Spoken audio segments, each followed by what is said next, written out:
Okay, you're live streaming.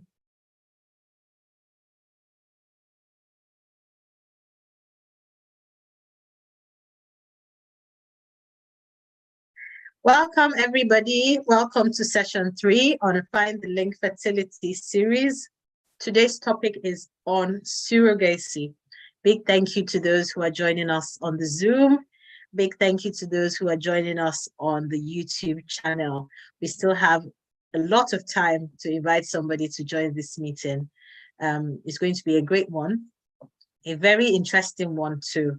And so you're welcome to come along with us. Find the Link started in 2020. We started with a relationship series, which went on for 10 weeks, different topics: identity, conflict management, the art of presentation, different topics, intimacy in relationships, great topics. They're all on the YouTube channel, Temitope Praising Child, in case you want to check it out. And in 2021, we had a series on parenting, which went on for 12 weeks. Different topics: preparing for parenthood, parenting styles, parenting teenagers, supporting parents, teachers, things like that. Very, very good topics. Safeguarding children. So do find time to check that up as well. So we would go right into our topic for today. The first topic we did, in case you missed it, was on artificial reproduction and overview. And it's focused on IVF. The second basically focused on another interesting topic. And today we are talking surrogacy. Yes, the last topic was actually egg donation and egg freezing. So I hope we've not missed any. If we have, you still have an opportunity to check it up. Our speaker for the last 3 meetings has been Mrs. Busolami Jeremiah-Yusuf, and she would be speaking again today on this very interesting topic called surrogacy. Is surrogacy for you? What are your thoughts about it? Feel free to enjoy this episode. Okay, and I will just invite Ms. Busolami to join me. Mrs. Busolami to join me. Are you there, Busolami? Are you ready for us? Yes, I am. Hello, everyone. Good day, good afternoon, good evening, good morning, good day, wherever we are. I hope you can hear me okay. Yes. What are we expecting today? Okay, so today we're having a very interesting topic, which people don't like to talk about because it's really like a hush under the toe. Nobody wants to know what it is anyone is doing concerning their children or concerning a third-party reproduction, and that's surrogacy. And a lot of people have mixed ideas about it. How does it work? Will they carry my child? Is it my child? Will I find somebody? How do I? It's a lot of questions. Is people just shy away from it because, and of course, they will know. The people think they have to spend money for it. It's going to be expensive. It's just a load of thought in one's mind. So what do you come in another 20, 30 years and that child belongs to me? I begin to look for papers that are not existent. So it causes for a lot of worry because the knowledge is not out there. And even though it's out there, there are not many regulations, for countries like Nigeria, how's Nigeria, and there are very mixed thoughts about it, religious beliefs as well, and of course, personal beliefs. So it's something that we just want to have a conversation about. I'll share my experiences, I'll share my knowledge about it. And of course, the floor is open for everyone to talk about it and say what they feel, and then we're gonna be armed with information. So when you have someone come in contact with you, or you come in contact with somebody in a position of offering 1 or 2 advice, is going to be a quality one, and it's going to be a useful one to the person. Is each one tell one, and that's how things have been, information spreads. It spreads that way. The bad news spreads that way. So something good can also spread that way as well. So that's what we're talking about. Okay. I think one of the interesting points would be for people of faith, whether this is something they would want to consider. Where do we stand in that? What influences our decision making there? I don't know whether we should take some thoughts from the house before we go on about what people think about surrogacy before we go into the discussion. And I'm happy that we have some erudite scholars in the house.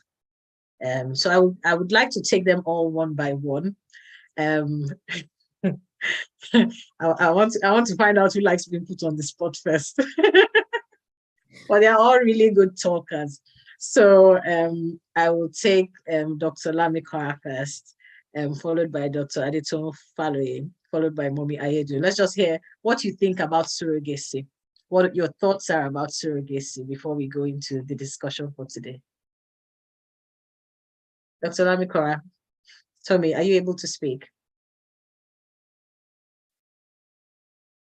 Yes? No? Okay, she might be at work. Okay, Dr. Adetun, can you tell us your thoughts? Dr. Adetun is a psychiatrist. Oh, I'm quite interested in her views about surrogacy, but I'm sure she's looking forward to the discussion as well. Good afternoon, everyone. Permit me afternoon. not to show my face because I'm in the kitchen. It's all right. Yes.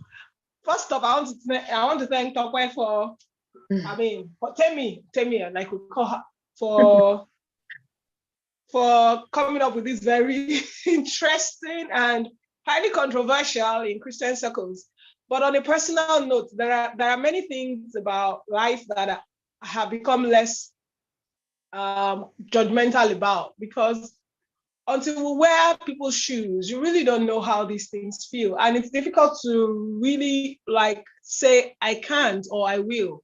But I'm almost certain that if for whatever reason I'm unable to carry a child by myself, or I find somebody who needs someone to carry a child for them, I think the fundamental thing will be a case of desire on the first part and that of compassion on the other hand.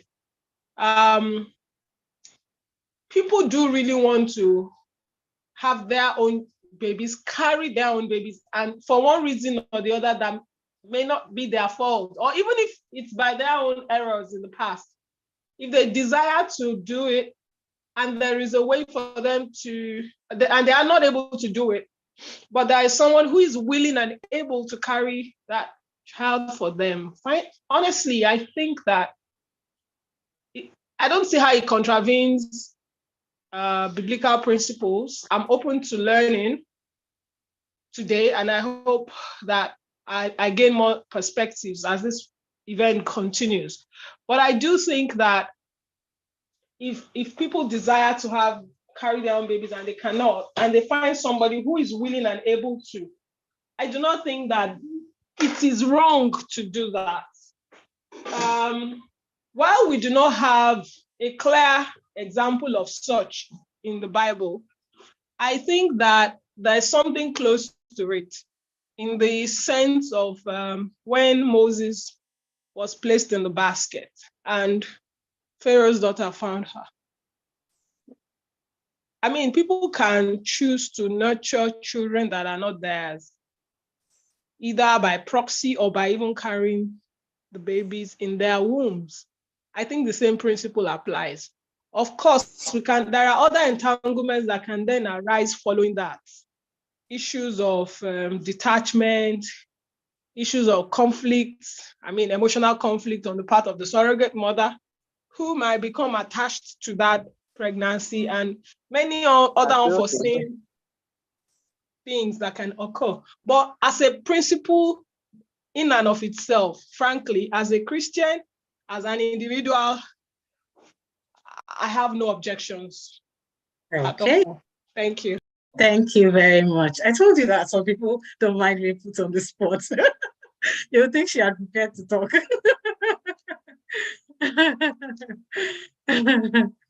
Dr. Adeto, I'm full of praise. That's not it. That's not a jibe. Okay. Mommy Ayedu, what would you say? Let's take a view from someone that is in the much older age bracket. Mommy Ayedu, you're muted.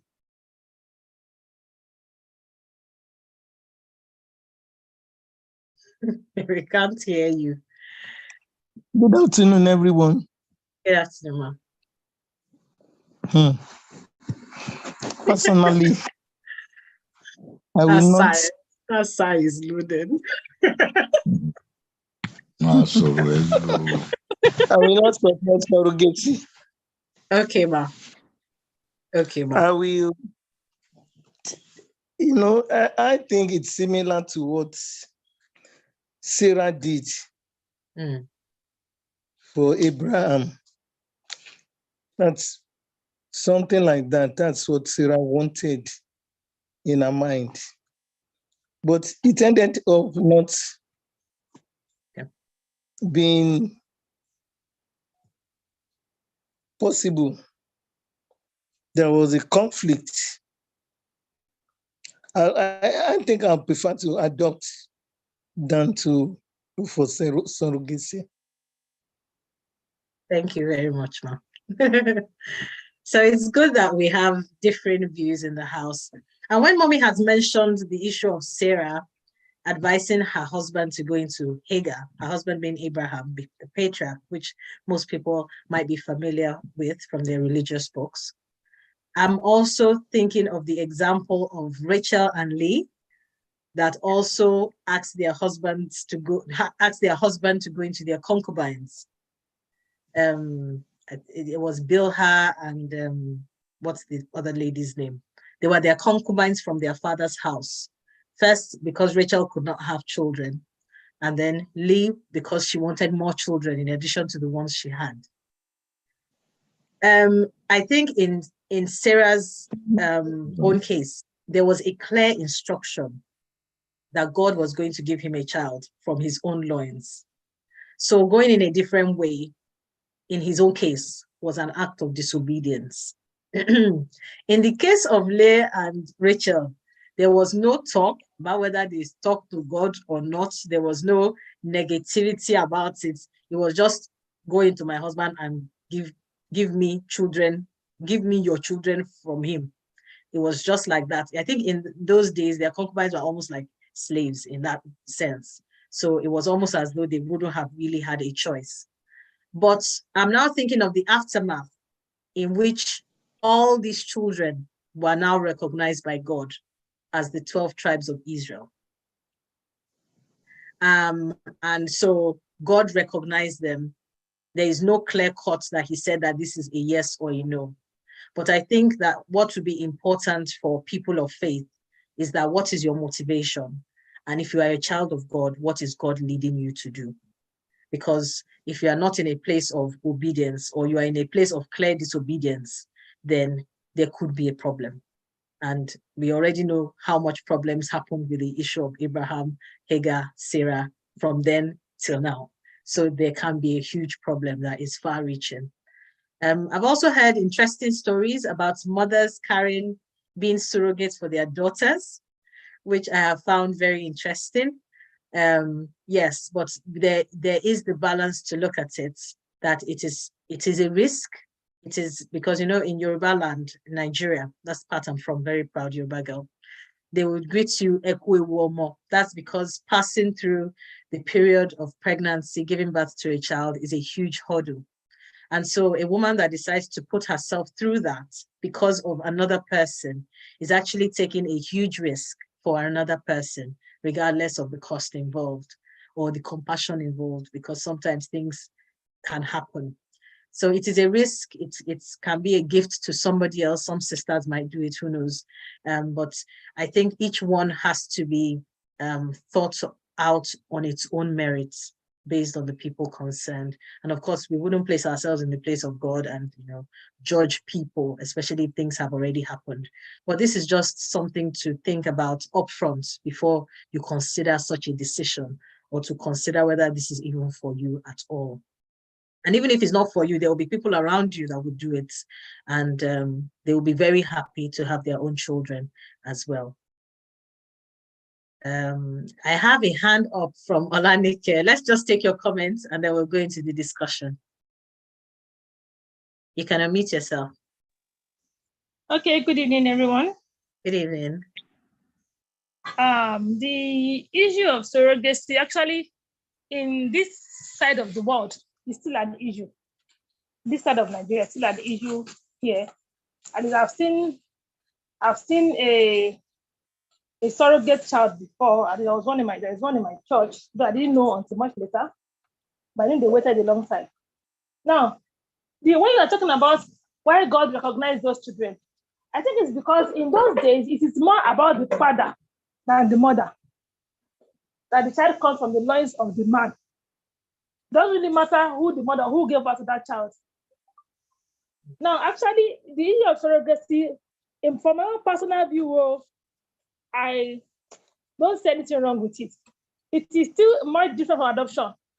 In adoption, the child is actually not yours, as not biologically yours. But at least in surrogate, I learned that if you do the DNA, to be the DNA of the father. That the child belongs to both the mother and the father. Just that the surrogate mother is just like a carrier. Like when you go to the market to buy goods, you now call Alaru. Alaru will now carry the goods for you. When Alaru gets to the side, you put your goods down for you and go his way, and you carry your goods to your house. That's well, because I have a friend who waited a long time. At a point, I actually thought to myself that and I go actually do surrogate for this, my friend, though.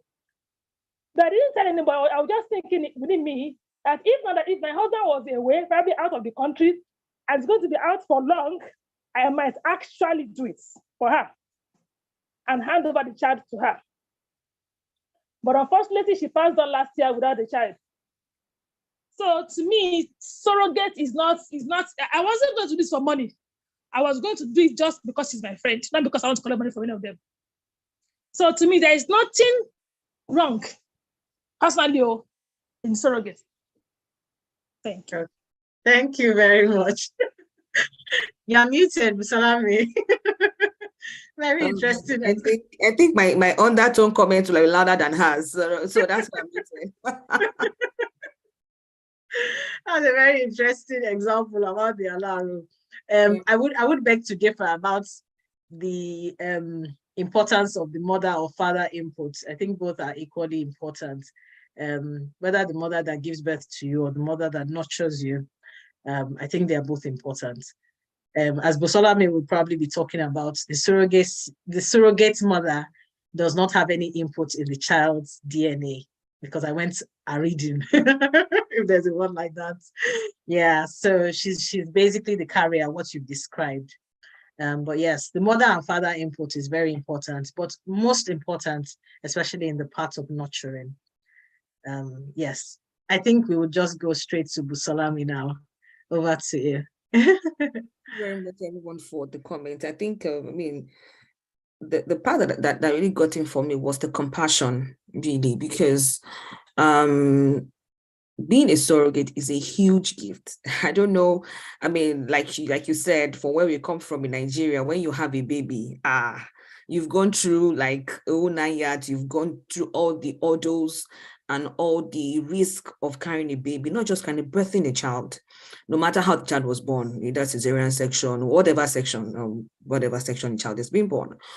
So it's quite a gift. But because of belief systems, they are usually like, I'll put it as a word, strongholds that keeps us in that place that we can't make a decision. And any decision you make concerning surrogacy is fine. It's just that you have to be convinced about your decision to make, and whatever are you willing to give away or to take in. Both parties are important, the father, the mother, and most importantly, the child. Nobody thinks about this child that is going to be born as what he knows, that child, maybe a church member, that child is not the mother that gave birth to that child. And the child will hear the snippets. It's trying to make fun of the child, and the child can be a very, not a complete member of society, because there's this word that I'm not, my mother gave birth to me, and that can be very difficult for a child to manage. So it's a lot of complexity, and it's very important that, when we're doing things like this, even though we decide to do it for altruistic reasons or whatever reason, there must be information, there must be clear-cut direction, all the areas must be addressed so that nobody is confused at the end of the day. And we must also consider our own frailties as humans, that there could be connections. There's nothing you can, even you don't know a baby before and hear a baby cry, instinct will want to make you carry a child. That's natural. Let alone a child one carries, even though it's not one's genetic material one is carrying. There's no how you have a connection with the child because the child sucked out of you for some 40 weeks or 39, 30 something weeks. There's no how. So we must understand that all of this complexity exists. So when it exists, how do you manage it? At what point do you seek therapy? At what point do you seek help? At what point are you honest enough to say this thing's happening? I can't deny it, but most of us usually are not aware of our feelings and we just hide it and then it becomes full blown and then we can't manage it again. So that's the background of basically of all of these things, but it's very important that we know what we can do. Like Mama Adrian said, she'd rather do this. She won't, and it's because of things that we've seen, things that we've heard, all the complexities, it's just all messy. And like, you know what, there's no need to deal. Rather do an anonymous human being that I don't know from anywhere. I know I'm fostering a child and God blesses me for it. That's one point. So that one, it doesn't matter. I can do it for a friend. So different people have different views and their thought process and their biases are coming from different areas of life where we are from, and everything is okay. It's actually, you are right in your own perspective. Nobody can fault you for not having their own perspective. No, because what you can do is what you can do. So a child that you've not accepted, you want to carry for somebody, there's no point being fussy about it. So let me not run too much. I'm just going to share my slide. I hope we'll have more time to have more conversations, and we can always have a part two sometime, to really have more conversation on things like this, not to really tweak our minds, but to broaden our minds, to be able to accept other people's views and know where they are coming from, what type of surrogacy exists, and the peculiarities with them, and the risk involved in those kind of surrogacies. So anyone you want to go for, we are clear about the issues that may arise and we are able to deal with them. Okay, so I'm just going to share my screen real quick, and then I'll just go on. Please let me know when you can see my screen. We can see it now. Okay, so this picture can explain surrogacy in our traditional way, but there are many other reasons why people do this. Okay, so surrogacy basically means a woman agreeing to carry someone else's baby. And the way it is done these days is a form of assisted reproduction. We're having that conversation since 2 weeks ago. IVF or IUI, as it is, interneuterine insemination, or some embryo donation, but there's a form of assisted reproduction involved. Now, why will people do surrogacy? The first reason why, that a woman will consider that, aside from the social reasons, is when there's a uterine disease. When the uterus, the womb that carries a baby, something is wrong, fundamentally wrong, or secondarily wrong, or something is really gone bad that this womb cannot carry. And of course, the couple will have tried and spend all they have, and then they come to that conclusion. And some people are born without uterus, by the way. They did not offend God. It just happened. And that's their reality. And they already know from very long time, and they cannot prepare for it. Some people, their medical condition that they have cannot carry pregnancy. If they try it, they probably find themselves dead. So there's no point killing themselves because they want to have a child. Somebody else can be kind enough to do it for whatever reasons the person is going to be doing it for. But they also have a desire. Having a child is a desire. Desire is a desire. There's no way you can erase it. If you desire to own a Porsche or a kind of car, your heart will be going there until you get it. And because the desire, you get it. The scripture talks about God giving us our heart desire. Most times, God puts this desire there for us. You just wake up and it's just boiling. And having a child is a desire, and it's a good desire. Okay. Some repeated IVF failures. Yes, some have done IVF many times, and it doesn't just click.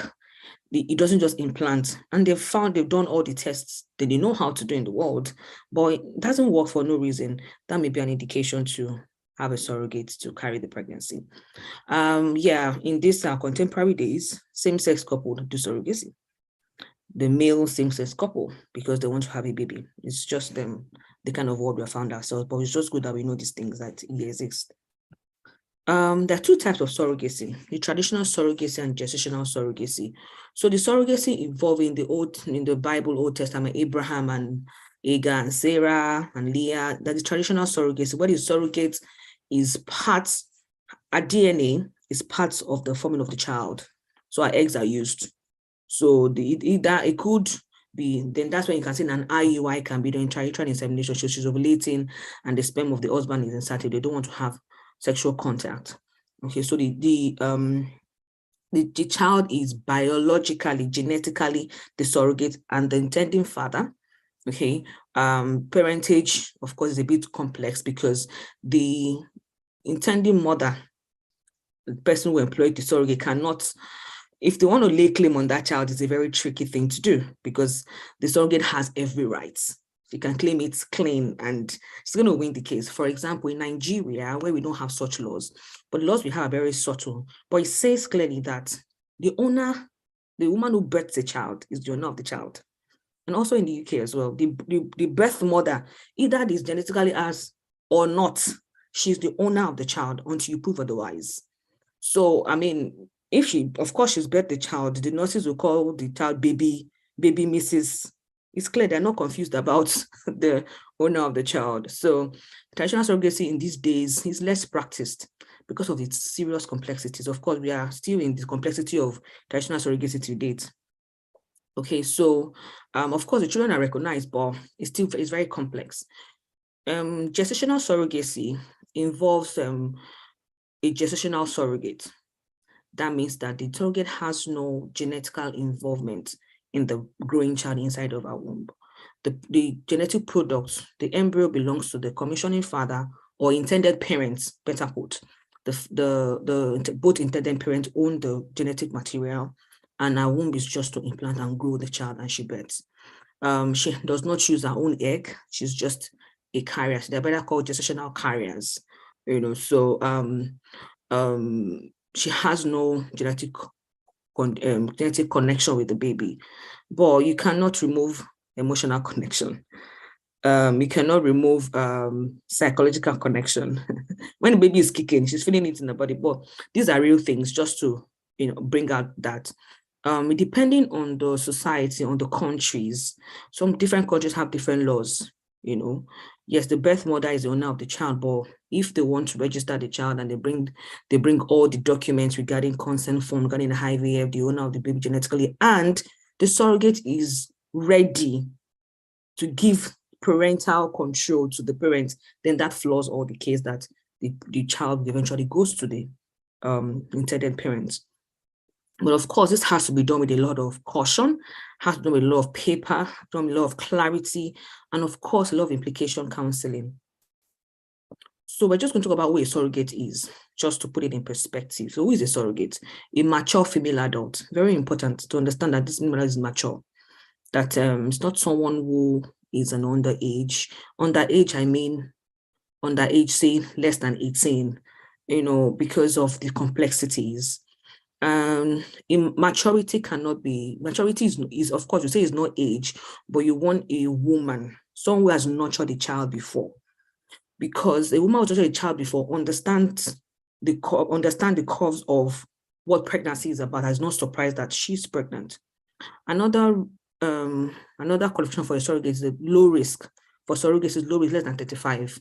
In OBGYN, obstetrics, high risk pregnancy starts from 36 and 35 and above, so you don't want any comorbidities. You want to be sure that the woman is healthy and then she doesn't, at least at that 35 years of age, unless she can carry pregnancy. But if she's above, there could be many risks involved: gestational diabetes, hypertension, preeclampsia, and nobody wants to kill a woman simply because she's carrying a pregnancy that is not even hers, in that sense. So you really want to tread very carefully and make it as low risk as possible without any damage to the surrogate mother. Of course, no damage to the child that is coming, which everybody's waiting for. She must have had a previous live birth. Now, it's not miscarriages. It's not stillborn. A live birth that she has a child of her own. Why? It's to prevent conflict of interest. So if she has her own child, she's sure that, okay, this one is my own, and there's someone else's child. It's easier for her to give away the parental control to the intended parents. But she has no child of her own, or she's expecting, or she's not really ready. She can become ready during the pregnancy, and then it becomes an issue. So it's better for her to have a live birth of her own. So she's not in control of somebody else's one. If she don't have another child, she can as well get pregnant and have her own baby. But it's good to have a live birth. If she has had a stillborn, the experience of the previous one can affect her mind in the coming pregnancy. And we know women are wired emotionally as well as psychologically, as well as our bodies, as well as our hormones. So it's very important that we reduce the risk of conflict of interest and an emotional entanglement. There will be. It's just the time it resolves. But it's important that this woman has had a live birth of her own, if no more than 2. 1, 2 is fine. And then she has no poor pregnancy history. That I mean that she's not had, her previous pregnancy has been safe. No hypertension, no diabetes. Doesn't mean that she cannot develop it in this current pregnancy, but her history is clear. She's a low risk. Someone that you know that the pregnancy will be seamless and easy, so that you don't have to treat any condition after she's had the baby, and then she comes back and say, oh, this baby gave me, the family gave me this, and then begin to maintain some, have high risk maintenance all through her life, which is not advisable. So when one is speaking, when all of these things have to be checked, of course, by the doctors, but it's just to, if whoever is considering it, these are the things you begin to check and tick out to be sure that yes, you're picking the right person. And for yourself, if you want to become a surrogate for somebody, if you're going to have to decline, you have a reason. The reason why I may not be able to do this because first pregnancy, this was the issue. Second pregnancy, third pregnancy, you don't know what will happen in this one. So it doesn't take one's life in the midst of wanting to help out of compassion or out of love. Then the other one is the surrogate can be single or married. But there are 2 different ways they are being managed. In marriage surrogates, our husband must be involved and he must consent. Very important. He must be in support. Very key, because support is very important. If the man is not aware, she could have a disease condition. The man could have something that she may not have, but because they're going to be in sexual relations throughout the sometime along the pregnancy, which you can't stop, you can't monitor, there's nothing you can do about it. It may happen, it may not happen, but you cannot guarantee what may happen. So you don't want cross-contact infection to the baby, things like that. So she can be married or she can be single, but you must declare your marital status honestly for the sake of the woman and the sake of the baby as well. The marital connection must be declared, and they must not be compelled by any external circumstances. And the reason why I put this is because when people are compelled to do things, it's very difficult to give honest history, because they're like, if it's for the money, we'll talk about the types of surrogacy that we can do. If it's for the money, teach us everything is yes. Just imagine, we'll give an example of a donor. Most of donors back home, Nigeria, they do it for financial reasons. Yes, it should be altruistic, but it just happens that way. All the answers will be no, except you dig and dig and dig. For you don't have records to even dig from. So anyone who is compelled by any external circumstance, for example, money, will not give you honest history, except she understands the risk involved that can happen to her. So there are many types of surrogacy agreements that can happen. There could be commercial surrogacy or altruistic surrogacy. We're just going to talk about them one after the other. For commercial surrogacy, this is where whereby a woman is compensated for giving birth to a child. Just because she's had a child for somebody, they had a financial agreement, which must be kept to on the day the child is born, or at different touch points in the journey of pregnancy. The first 12 weeks, all those are different touch points. She's handed over some specified amount of money, even for her upkeep. It's basically for money and nothing else. So this woman, this commercial surrogate, is expected to be silent all through her life concerning this child. And some countries prohibit it. For example, the United Kingdom, of course, and other countries prohibit this kind of surrogacy. In Nigeria, currently, since there are no laws, this kind of surrogacy should not be done. But because the laws have not been passed, it's just a bill, it has not been passed into law yet, so it's not even active. Because it could be used as a form of this trafficking thing, because promise people money, rich versus poor people just wanting to get out of poverty. They just want money. They've been getting pregnant by unknown men anyways and being raped. So what's the point? They could actually do it for money. All of this, just then some of them die in the process. And it could be used as exploitation as well. We've had people who want to just do surrogates for social reasons. They don't want to have another baby by themselves. They're stressful. They are busy with career life or busy with other things. They just want somebody else carried, and they can pay the person off, and those kind of, and if the person dies, it's none of their business. Or if the child if the child has any abnormality, they won't take the child from a surrogate. All of those kind of exploitations, that's what's the reason why all of these commercial surrogacy is banned. For ethical reasons, everybody are equal. One person shouldn't be treated because you have more money than the other. Don't exploit people. Whoever's going to be carrying a child must do it from their own volition without giving money in exchange. So, and not just that, for those children that know that they're being given birth to and being paid to be born, it could affect their psychology, it could affect their minds, and even ruin the relationship the child has with their parents. So all of these things, and the children are they're not too, they are kind of being disturbed by that information. So they had to buy them from. They feel inferior.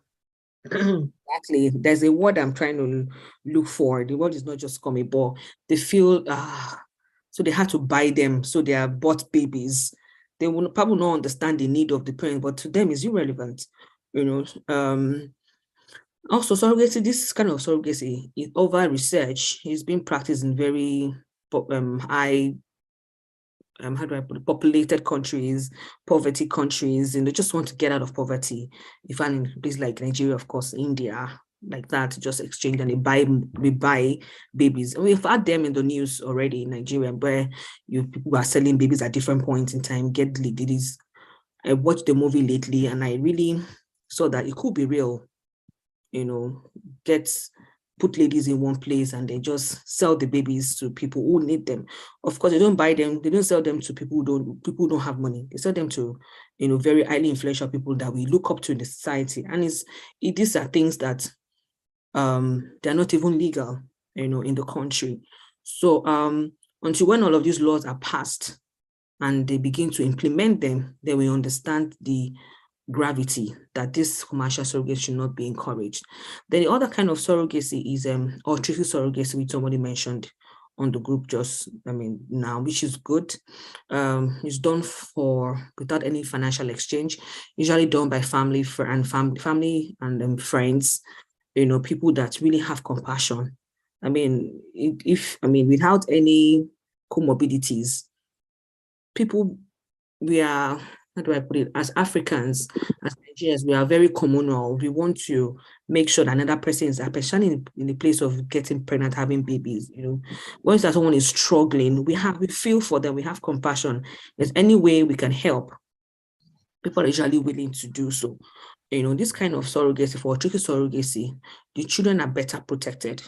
It's better kept in the family and protected, and usually clear to the surrogate that surrogate is not being coerced, has come for their own reasons, and then they also understand the agreements and they understand the risk that is involved in this kind of surrogacy. Please, if you have your questions, just put in the chat box so that we can take them afterwards. We're going to be talking about things to look out for. I've mentioned it before, but just things to look out for when it comes to surrogacy. First, and of course, is the kind of surrogacy agreement one is about to go into. What kind of agreement is it? So it can be clearly stated. And number two, implication counseling. Everyone must be counseled individually, and of course, collectively, so we can understand the terms of agreement, where the surrogacy is going to be happening, which clinic, each of the centers is going to be happening. Everybody understanding their roles and what they're supposed to be doing. Of course, medical report for fitness, and then non-anonymity declarations, and of course, all the consent forms that are required. So I'm just going to talk a bit briefly about the legal framework for surrogacy in Nigeria. We don't have as much, something very important, very detailed in Nigeria. Basically, we don't have something that is checked, but there are a bit of guiding principles. The last time it was checked was in 2016, when they wanted to amend the Health Act, which assisted reproduction was also inclusive. So it says that all screenings required by surrogates or donors must be done, basically, and so that the child is not harmed in any way. And the clinic that provide nutrition counseling must be available, and all the risks must be clearly stated, and everybody must be informed. Before the surrogacy will be supported, a medical report must confirm that the intended mother cannot carry a pregnancy. Must be clear. She must be having surrogacy for medical reasons, not for social reasons. Clearly, and must be confirmed by the treating center, so they're sure that this surrogacy is not for social reasons. Is that this commissioning mother cannot carry, this intended mother cannot carry this child. Written consent must be obtained by all the parties at every stage of the process. Everyone must have their consent. It must be clearly explained, and they must understand it. Nobody must be coerced, and this consent can be withdrawn. Absolutely, can be withdrawn before the embryo is being implanted in the surrogate. So people can change their mind, the wills of who has the child when somebody dies, or when there's a divorce, when there's a separation. What are they going to do with the remaining embryos, of course, and with the child? All of these things will be clearly stated. And it's very important that when one is having a surrogacy agreement, of course, you have to have a legal framework. You have to have a surrogacy agreement, which the clinic is going to demand for. Most of the time, they demand for it just to see and be sure that the surrogate is protected, to be sure that they too, the clinic is not liable for supporting or abating or enhancing a non-anonymous surrogacy. That means that the surrogate must know the commissioning couple, so it's not done for commercial reasons. That is not, such is not acceptable. It's not one of our acceptable criteria in quality clinics in Nigeria. So I think I should put that word. Yeah, quality clinics in Nigeria. So if you want to do things right, and you want to do things clearly, where in the next 20, 30 years, you can present documents and you will not be flawed for it. You must be able to do things right. Whatever things done by half are never done right. When things are done right, and eventually one has to tell the child how the child was conceived by a surrogate, information is there. The child has consent form, has all the information, and then can decide to find the birth mother. That's fine. But it's very important that all the information are clearly stated, and there are no gray areas in that sense. There's nothing one has to start to explain to the child that may wound the child, and make the child not be an inferior member of the society. So it's very important to protect this unborn child. Very key that this child that is unborn is protected emotionally and psychologically. So this bill also states that the intending couple cannot refuse his child, regardless of the disability the child may have. The child belongs to them and will be given to them, whatever disability the child may have. So this is just a brief, but this particular thing that I've just said is not fully passed into law. This was just bill introduced, has been read in the House for once or twice, and I'm not sure it's gone into law yet. But most centers use it as a guiding principle, and for some centers that benchmark themselves with the UK system, so they can be well guided. And when the world eventually becomes global and there is level playing field, they can also stand in the international standard. So they work with that so they can be guided and they can make their decisions properly. Definitely, there are ethical considerations to surrogacy, very ethical considerations. For example, if the eggs that are used to fertilize the embryo doesn't belong to the woman, all of those complexities must be clearly explained. and must be written down in the consent, and the surrogate must know what kind of embryo she's carrying. It's her body, she has the rights. So, and the surrogate must also be protected from infection, from any of the embryos as well that she's carrying, and of course, tested to be fit enough to be able to carry a child through and protect the child that she's about to carry as well. So at this point, I think I'll just take questions. I think I've spoken for about 20 minutes. So I think I'll take questions and just to, or any additional comments that anybody may have, so we can shed more light on it, and then we can actually have something very tangible to take home. Okay. Okay, I have a question. What happens if the surrogate mother dies at some point? What happens? Some point, you mean during the pregnancy? Whether pregnancy at any point in the path. So, number one, she's already aware that what she's about to do can actually lead to death. Nobody says pregnancy can get pregnant and be fine, can lead to death. So for her to agree to sign a consent, she's been told of all the risk involved. All the risk, including death involved, just as though one is going for a surgery. You sign the consent, anything can happen there. And the hospital will not take responsibility because that kind of thing has happened. Of course, they're not there to kill, they're there to help, but she signed that consent and she's clear. Now, of course, nobody's going to leave her alone. They won't probably want to do an autopsy to find out why. It could be that she had an underlying condition that wasn't disclosed. It's possible. And when that has happened, nobody will be liable. She was liable because she didn't state it clearly what has been happening. And it could be that she's not even aware that she's had that comorbidity. But whoever is signing such a consent must be sure, of course, aware of the risk involved, which includes death as well. So every procedure one is going in for. People have gone for dental just to take off their tooth, and in 2 days they died. It's for all procedures and all therapies. It's possible. Okay. I have an addition. I think it's in something I read, though I think it applies to the UK, but I don't know whether it's also done in Nigeria. But I think what I read was that if the surrogate mother does not already have life insurance, I think the intended couple are supposed to pay for life insurance for her, so as to cover that. I don't know how it works in Nigeria. I was reading a UK document. There's no life insurance. People don't life insurance in Nigeria. Even write their will, they don't write their will, let alone life insurance. So I don't think that is not part of it, really, because I have seen, even in let's go back to last week's discussion, ovum donation. A girl donates eggs and she develops a very severe hyperstimulation syndrome, and it led to renal failure and everything. She had signed that consent. She was given that information. Either she listened or she did not understand and she did not ask questions, but she was given that information. Of course, the clinic is not going to want their name in the press. They want to make sure that the donor is looked after and taken care of, but at the same time, that's why it's very important to give history. But compensation as regards life insurance in Nigeria, I have not seen that.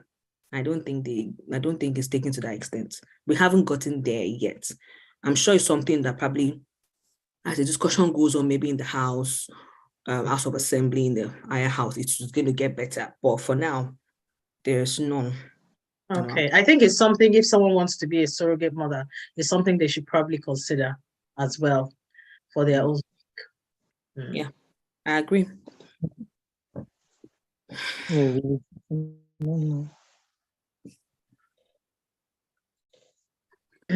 Someone has asked a question in the chat box. Okay. Where's that? She said, can a male be a surrogate? Or what is a sperm donor called? I think I can answer that question. No, a male cannot be a surrogate. It's only a woman that can be a surrogate to carry the child. So basically, when we talk about surrogate, we're talking about the woman carrying the child. But the male would be the donor. I think this is a question. I think I read that the father has to, one of the parents has to donate genetic material for a surrogacy. Yes, Yeah. that happens when you're about to do nationality. So you are taking a child from one country to the other. So the child was birthed in Nigeria, for example, and intended parents are in America, in the UK. Before the child is granted citizenship, one of the genetic material must belong to either of the parents. So that you can actually prove that that child is genetically yours. And of course, eventually the child is going to have dual nationality, of course, the birth nationality as well as the intending parents' nationality. But you have to prove that one of the parents' genetic material belongs to is part of the child. Yes. So what happens if I'm reading from the chat box? What happens Okay. if the mother refuses to let go of the baby after delivery? It can happen. If she refuses to let go of the child after delivery, you can't force her because the law says the birth mother is owner of the child. So you have to be very patient. And she doesn't give the child, the first thing you have to bring out to probably take her, you want to settle these things out of court first, like a mediation. Before you take the court and then make the matter, you don't want to escalate it beyond proper control. There's this thing they say from where I'm from. There's a way you manage things nicely so it doesn't become too bad, that it becomes very sour. So the first thing to do is mediation, to say why. She gives her reasons before it becomes, if you want to take to court, what are the evidences you will take? Do you have enough consent forms? The genetic material, do they belong to both intended couple? If they have both intended couple and you have the consent forms, all of that clearly stated, and she signed, she didn't withdraw the consent. She signed it, she didn't withdraw it. And then she goes, but because of the laws of the land, and we don't have laws, it depends on how the case is managed. If it's not properly managed, she may not be in the case because of the laws. The laws are not there and are not really active. So I think that it's something, if you find out from her why, most of the time, if you have seen, it's financial reasons that they don't want to let go. They want to hold the child and get more money, that kind of thing. So if that is done, you can make a case, you could win the case and get the child. If she signed the consent and she was not under duress and she was not mentally incapacitated when she signed the consent, it's possible to get the case back. And of course, you have to really be careful about that because of the laws. If it's Nigeria, but if it's in the UK, clearly, if she refuses to hand over the baby, there's nothing anyone can do about it, because on the birth certificate, the name of the birth mother and the name of the genetic father will be on the birth certificate. You have to appeal to the court. The surrogate has to render the child before that is changed on the birth certificate. So it depends on the country and the laws of the land, basically. It's not emotional, it's not sentimental, it's just what the law says if you're going to the law route. So you have to find out exactly what the law says, but Nigeria doesn't have as much law. So you want to find out through mediation. There could be mediators. Why is she doing that? She found out something, so, and she could say the child doesn't belong to them, but you have to test. So those are the things that may go on in between. And of course, it's very traumatic for the intended parents, but it has to be managed well. Was that your last slide? Yeah, actually, yeah. Okay, let's have your face back on the screen then. Stop sharing. I had a thank you slide as well. Okay. So, all right then. So we can have conversations and we can take more questions on the chat box. But those are the how do I put it, the risk of surrogacy. But in Nigeria, most of the surrogates that I know, they're not interested in the child. They don't even want extra children. They're really interested in the money. They don't accept very few, really very few of them. But you can't tell. We can't tell what can happen, but one has to be prepared. Make sure the papers are properly signed. She has a copy. The clinic has a copy. The lawyer has a copy, so that nobody's confused, even though is the altruistic surrogacy. Paper still has to be signed. Everything has to be clear, so it's fine. It's not about being sentimental. It's the laws. There's the laws that take it. There's no how you can override that. except through mediation. So I'd like to say a very, very big thank you to Busolami Jeremiah-Yusuf. We can see that she has given us lots of great information. She's been our speaker for the last 3 weeks, including this week. And she is a seasoned fertility nurse, both in Nigeria and in the United Kingdom. And she's telling us a lot about the changes that are across both countries on these topics. So thank you very much for your time and your effort. It's been an amazing time listening to you on these topics. I don't know whether we have some people that want to give us their comments after listening to this on surrogacy. And I can see some people who I would actually like to speak. And the two of them are men. And the first person I will call, if he is free, is Dr. Ayolagudui. I'm not sure he saw that coming. Can we have your thoughts on surrogacy? What do you think about it? Is this something you would advise somebody to do? If you're in a place where you can speak, can you speak? And I would like to hear Dr. Fumilade Omisanjo's thoughts on this as well. Thank you very much, Timmy. Sorry, I just missed the beginning. I was trying as much to catch the beginning of the session. I think what I wanted to ask the speaker was, is this surrogacy available for men? So can you have a man, is it, how will I put it now? Is the facility available for a single man, and are the rules different if it was a single woman as opposed to a single man seeking surrogacy? And then I probably would follow up with another question based on the response. I asked for comments, he brought questions. My slide said questions because needs of people are getting wider and wider. Narrowing things as I think what narrowing things has done for us is just keeps us in the box.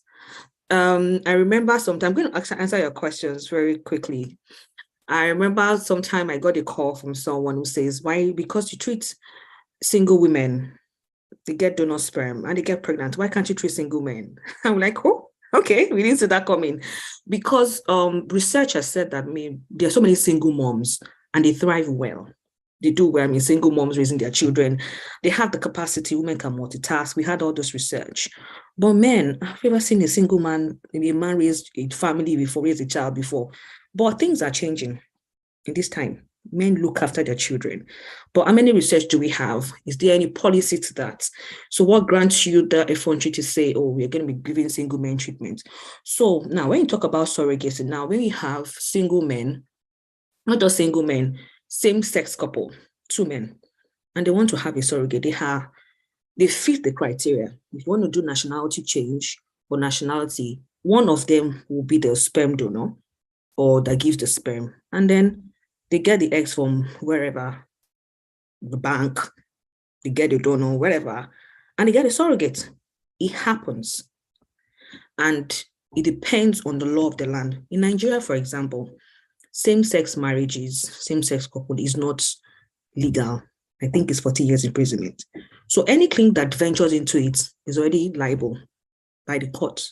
If they hear of it, they're going down. So that's why they are not open to doing it. In the UK, of course, it's done. In America, definitely it's done.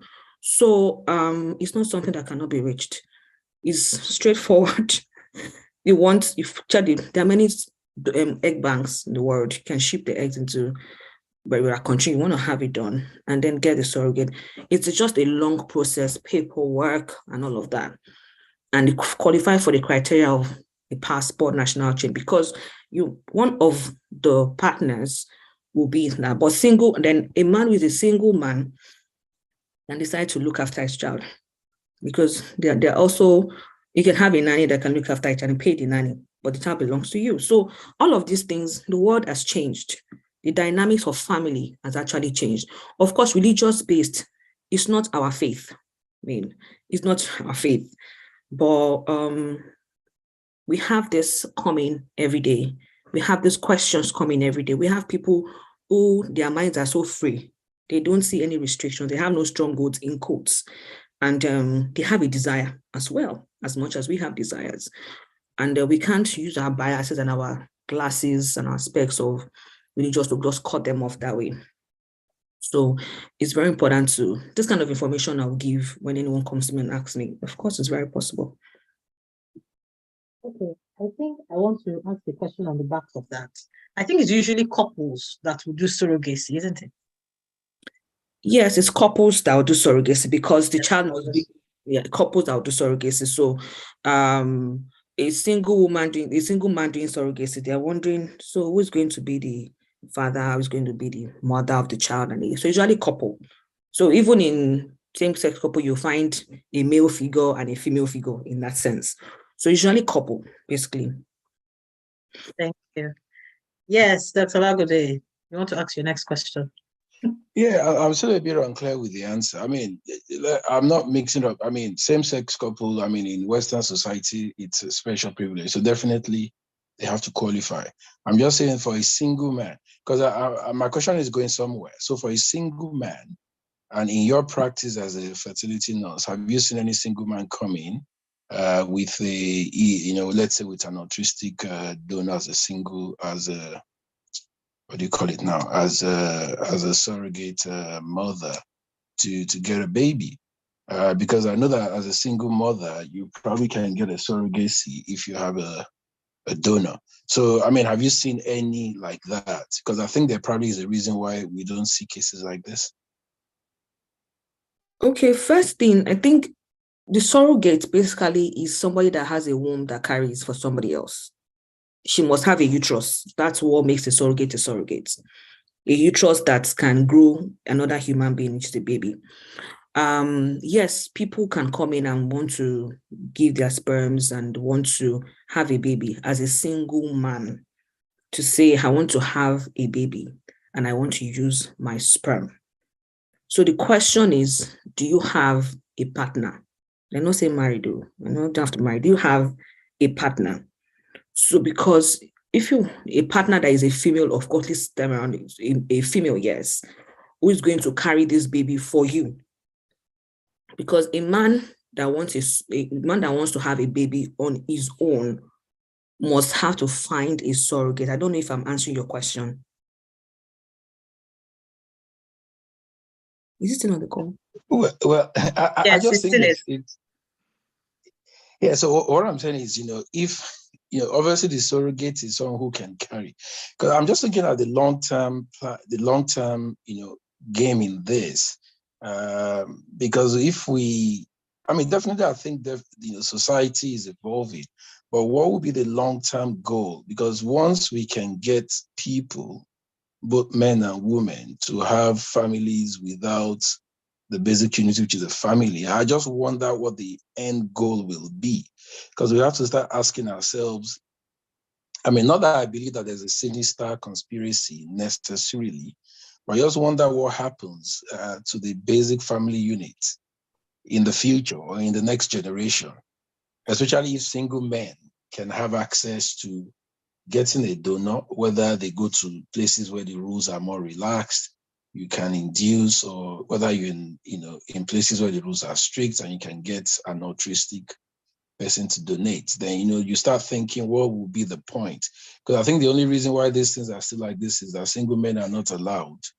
Absolutely. Funny enough, whether we admit it or not, they're not allowed these facilities. And once single men can be able to get into these facilities, I wonder what would be the long-term goal for the basic unit of a family. One should even understand that the basic unit of a family is already being attacked at this time, in this day and age. Because, earlier in my practice, they would say, are you married? That's it. You just have to be married. But now, they're not asking you for marriage. They're just saying, do you have a partner? They don't care. Because a partner can be a partner today and tomorrow morning, partner is out of the door. Okay, so the first thing they're going to ask, do you have a partner? Nobody cares about being married. If you're just married, okay, that's an addendum. Nobody cares. So the basic unit of the family in this day and age is already affected, is already being, how do I put it, attacked. That's the word. So any single man who has it at the back of his mind to have a baby will definitely be asked that question. Do you have a partner? Like I said, it's very ethical. A single woman who wants to have a baby by herself carrying, but a single woman who comes and now wants to have a surrogate is a bit tricky. Even back in Nigeria, it's a bit tricky because she's a single woman. Why do you want to have a surrogate? You must have a medical reason. It's a must. There must be a medical reason for those who follow the rules, for those who are quality inclined to say, we can't go to the court and start speaking English. What exactly, why do you want a baby? And then she's a single man. All of this must go through some ethical considerations. It doesn't just happen like this. It takes a while. And that's some people who do it and just get away with it without having to follow the rules. But the reason why they're following the rules because these children, we're talking about in IVF or how they are being conceived, they're going to come back in some years' time to ask questions and dig into records. We can't escape it. They're going to come. They're going to ask you why. They're going to ask you what, and having to see what exactly was done because they're curious. So the first thing for surrogacy basically is to ask for partner. A single woman, if she's going to be single and then she wants to have a child, they would ask her it's better for her to have a partner and be married. And if she has no reason for her, then she has to go to prove her case. And then she gets there. It doesn't just happen in 1 or 2 consultations. It takes a while. Of course, the men is going to take a longer time because they just want to be sure that everybody is liable in the law courts and ensure that it follows through with the policies and of the country, and of policies of the clinic and of course the laws of the country as well. So single men are being looked at in a way not to have surrogacy treatments in that sense, except it's the one they've arranged for behind the doors. Thank you very much for that. I think the question he's raised is very important and it's very fundamental, especially sometimes when we consider people of faith, which I am, which a lot of us might be. And that is because from the beginning, what we understand as the family unit is a father, a mother, and children. And a father being a male father, a woman being a female mother, and children. And I have no apologies for saying that at all. That is what we believe. And any other thing can be different. We understand them, but we do not take it as part of what we believe. But that is the world we live in which there are so many differences out there. And there are people there are children that will grow up and say, I have 2 dads, I have 2 moms. And your children, our children, grandchildren are going to grow up with people like this. And they are individuals in their own rights. They are God's creation. And we have to understand them, not look down on them. They've not done anything wrong. They've been birthed by people who also care about them in their own way, in their own family way. But from the beginning, it was not so. And there's a reason why those origins are like that. If we all look back to our beginnings, we probably know the influences of our mothers on us as different from the influences of our fathers on us. They bring a different and rich path into our lives based on how they think, how they relate, and how they brought us up, basically. So there is an intelligence behind that. And sometimes human beings consider themselves a bit smarter than their creator, which is why they keep trying to tweak things. And it's a good thing that we have people that are into medical ethics that look at why is this right? Why is this wrong? Why should we do things differently? Are we supposed to do this? What are the long-term effects of this? What are the long-term effects of that? And sometimes we don't see the long-term effects of nature until we tweak it. And then we begin to see the boomerang effect of what we've tweaked come upon us in our faces. But nonetheless, that is the world we live in. We are different people. There are mixtures all over the world, but it's good to know who you are, what you stand for, what you believe. And even children that are born by surrogacy, the advice is that you let them know that you were born through surrogacy. Same thing with people that were adopted. And otherwise, it's part of their identity. You can't change who your parents are, but you can change the course of your own life and the decisions you make. And that's all I would probably want to add about that. We can't influence how people decide to live their lives, but each person has a responsibility to know who they are and to know what they believe.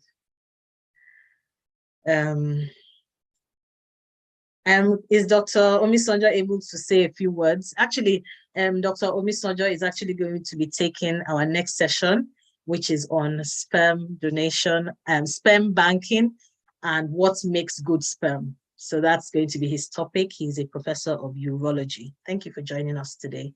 Are you able to say a few words?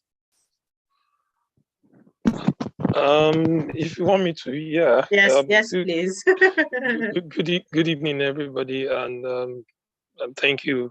I mean, well done to the speaker. I missed the bulk of the presentation. You know, some of these clinical responsibilities. But anyway, I found the bit that I've been opportunity to listen to quite interesting.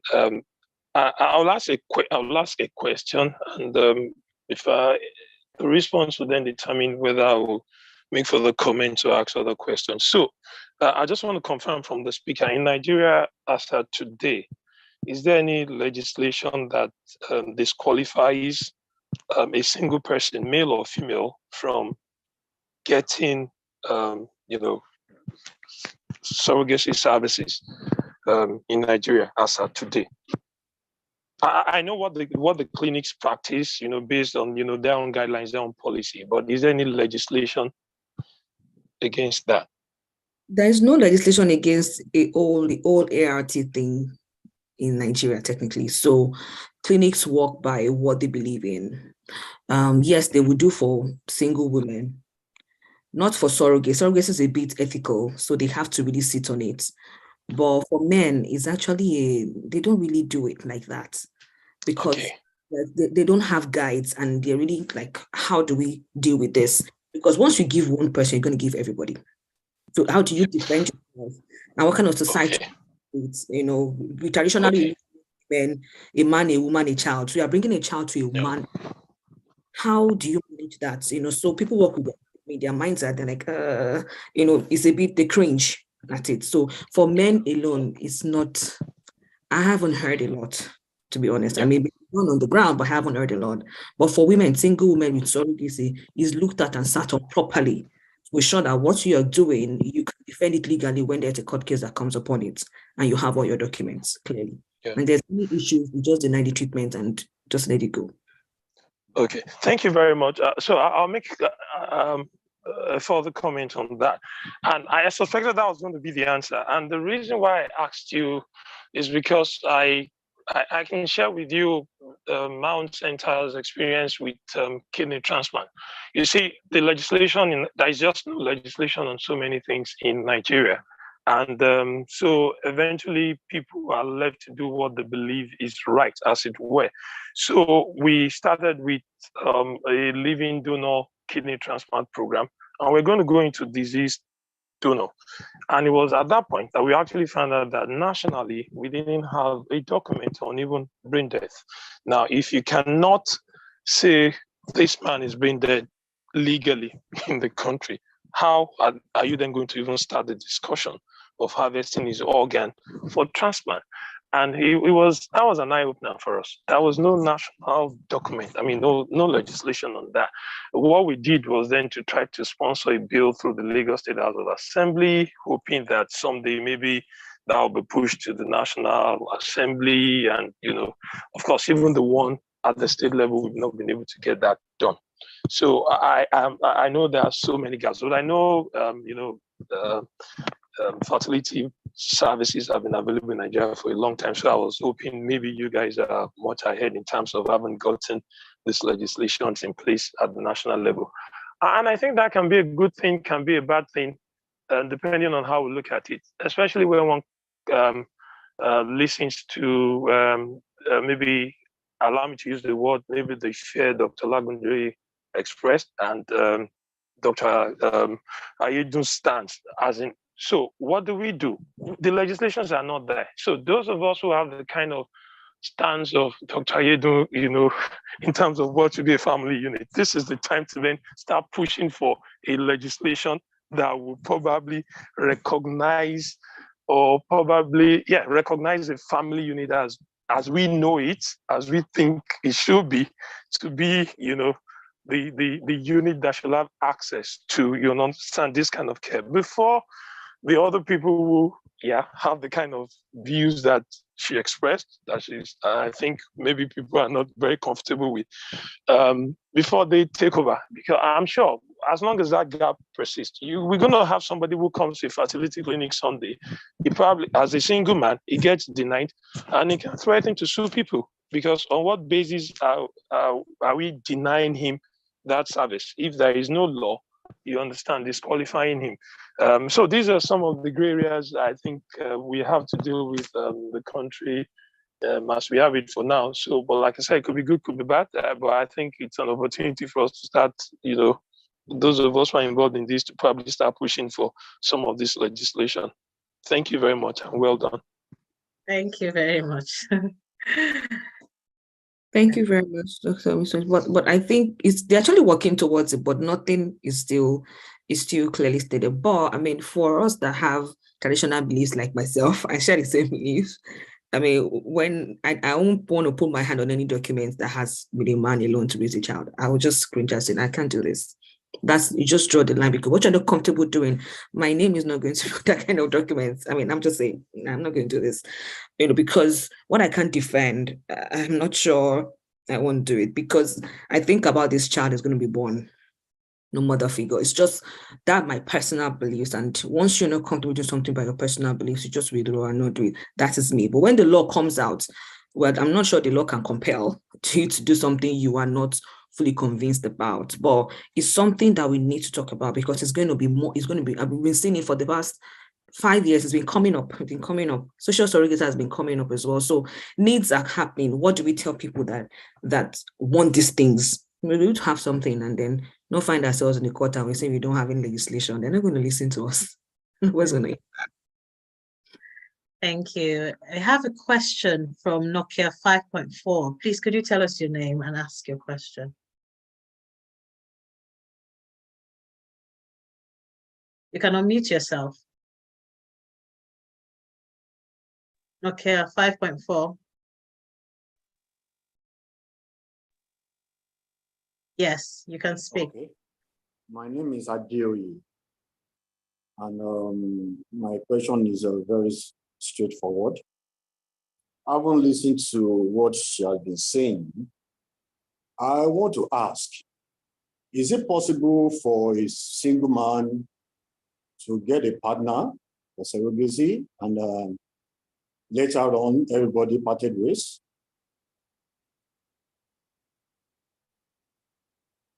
I don't know if you understand my question. You're muted, Busolami. Sorry, I understand your question. Thank you for the question. So do you mean partner that you want to do a traditional surrogacy with? If you met us at the beginning, traditional surrogate meaning that she will use her own egg and then inseminate with your sperm. Is that what you're trying to say? Yes.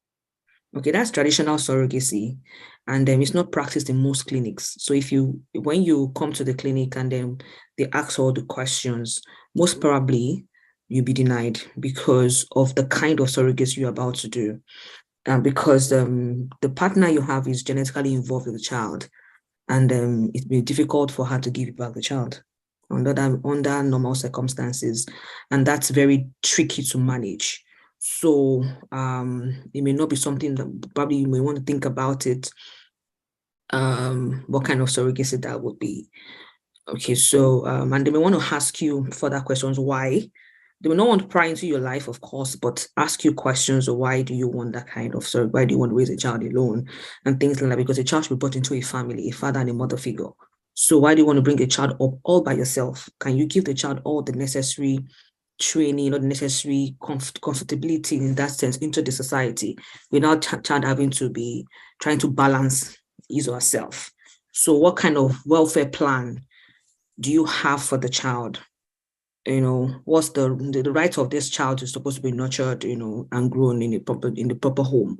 So they want to go through those counseling sessions with you, and by the time they come to the conclusion that is a partner you're going to eventually split out that child is born, definitely child has no mother figure. How do you intend to manage? Can I ask for that question? Please go ahead, sir. Okay.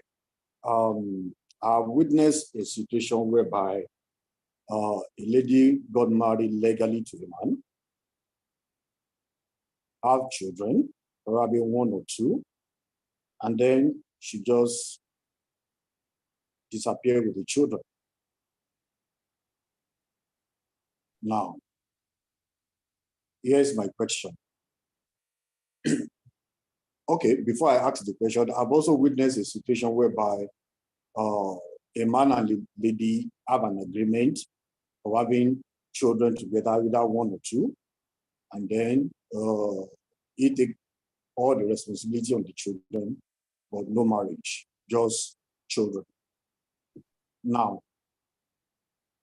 between that and this surrogacy of a thing, which one do you think is better?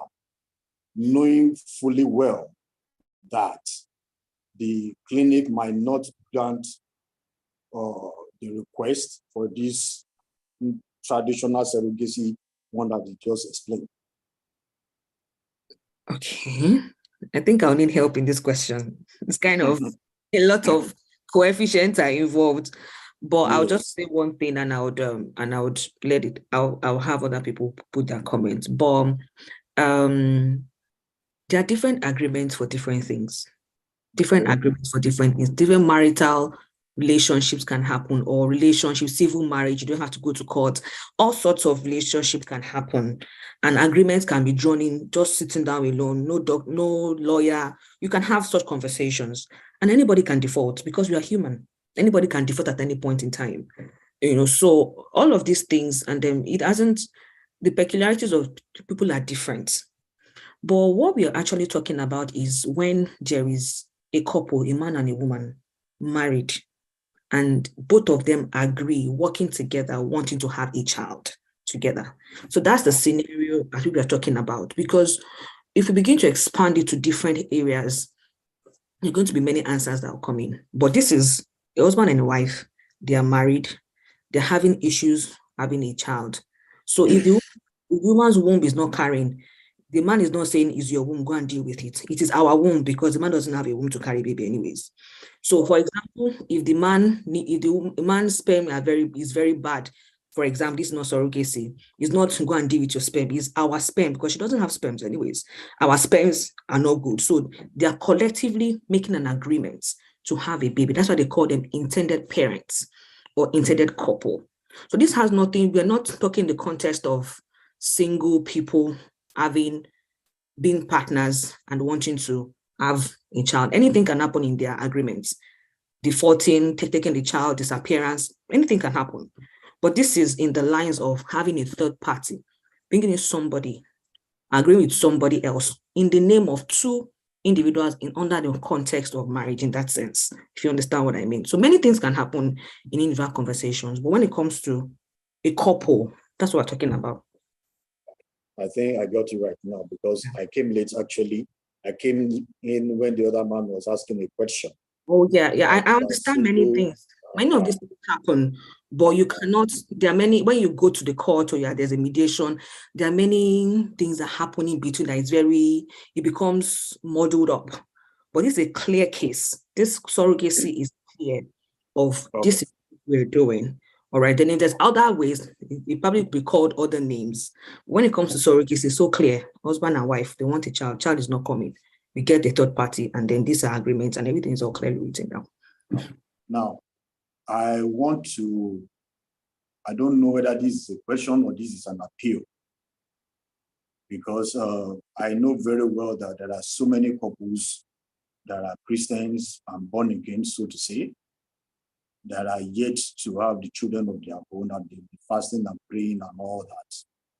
A majority of them, permit me to use the word, probably based on the level of exposure or teaching in their church, he believes that anything outside normal way of conceiving is a sin or is an error. Is there a way, or is there anything that this platform is doing or plan to do to educate more people in the church to get to know that there are possible ways to make things happen outside prayers and fasting? Because I'm one person that believes that it's not everything that can be done with fasting and prayer. God has given wisdom to some certain people to make some certain things happen. And it's just a thing of seeking relevant information and relevant knowledge.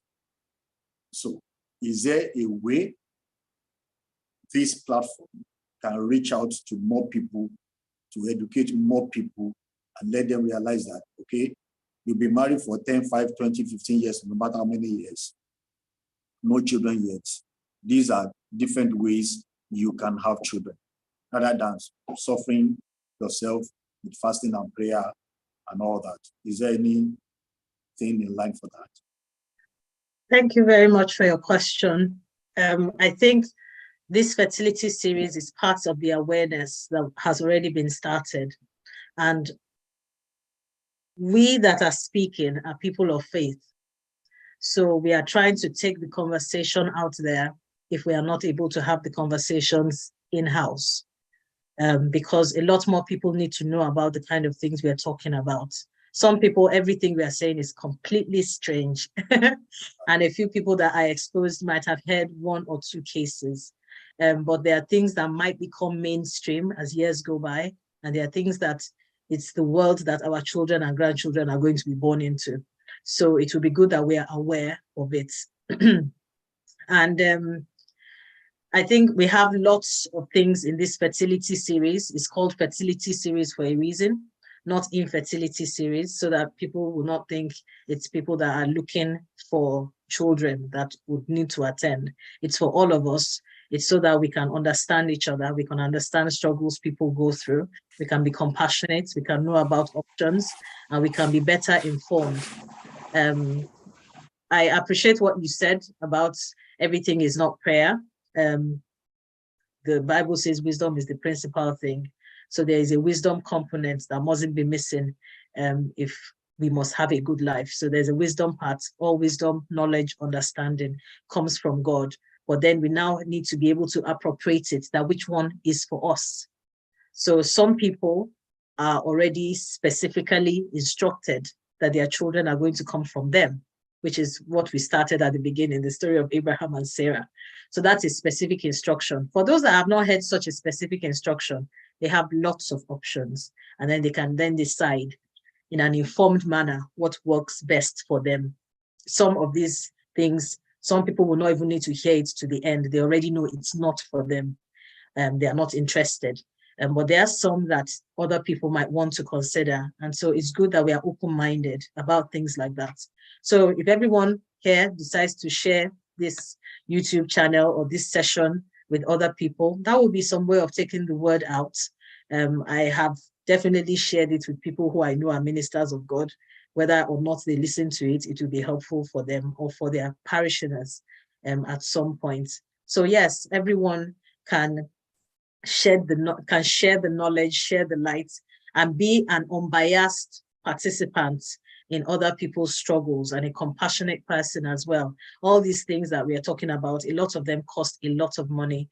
A lot of them cost a lot of emotional strain. We've talked about surrogacy, but the nitty-gritty is that the intending parents and the surrogates, many times they'll go for clinic appointments together, they'll go for antenatal classes together, they will do this together. They will try and talk to each other because they are trying to understand, oh, how is our baby doing now? How is this? How is that? It's a very tension-laden journey for them that they're all hoping will turn out well. So this is part of the background that we need to know about. Our time is far gone. I think I will just take closing remarks from Busolami. Thank you so much. Thank you, everyone, for the comments and the questions. Very grateful. Thank you very much, everyone, for the comments and questions. Most importantly, thank you very much, President Child, for inviting me. I mean, I find this very one of the ways to reach out to people, who are knowledge bound and having to be able to answer some of the little questions they have in mind. For everyone who's contributed, thank you. I've learned as well. I had my pen and paper. I was actually writing. So I actually write it, take notes, and find out that these things are very real. Thank you very much, everyone who has asked questions and contributed. I'm really grateful for the opportunity. Thank you.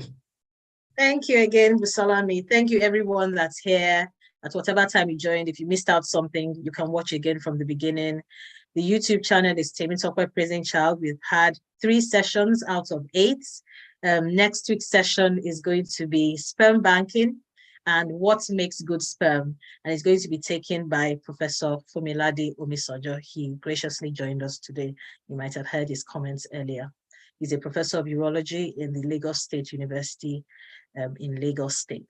Okay, so we're really looking forward to that. The following week, we are going to be talking about miscarriages and when does life begin? And that's going to be taken by Professor Olayemi, a professor of obstetrics and gynecology. So we are looking forward to some great sessions.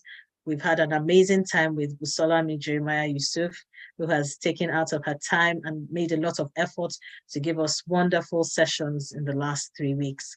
So we're looking forward to a great time. Stay tuned. Feel free to invite other people. And thank you for being here.